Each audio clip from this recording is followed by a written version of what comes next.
J'ai depuis toujours une corde artistique assez accrue et aiguisée. Je suis ainsi attiré par toute forme d'expression créative qui me permettent de faire transparaître des états d'âme. Que cela passe par le théâtre, les arts picturaux, le cinéma, la photographie, la poésie, mais aussi la mode.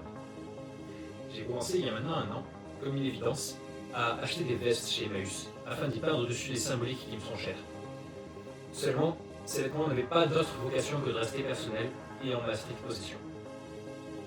Mais, devant le constat édifiant que nos sociétés tendent à effacer les singularités qui nous rendent uniques et intéressants, et aussi que l'industrie textile est un désastre écologique majeur, résultant principalement de l'impact de la fast fashion, j'ai décidé de monter un projet de mode éthique et esthétique.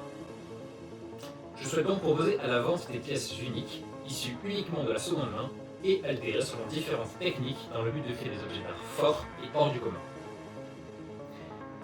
Pour mener à bien ce projet, j'ai décidé d'utiliser un système de collection thématique proposant un lot entier de pièces uniques. Tout commence ainsi par un croquis sur carnet que je chine ensuite en friterie en cherchant évidemment des vêtements de qualité respectant une éthique de la durabilité et de l'excellence.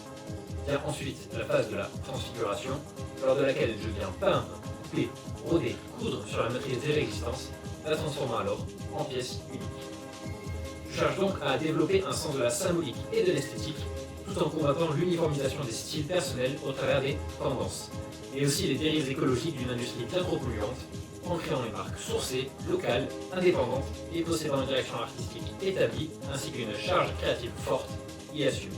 Je vous invite donc à regarder les croquis que j'ai réalisés pour ce qui pourrait être ma première collection, passant par un pantalon à double pince, ensuite un pull sans manches, un foulard, une ceinture, une casquette, une veste de costume, un t-shirt, une veste en cuir, une chemise ainsi qu'une veste en jean.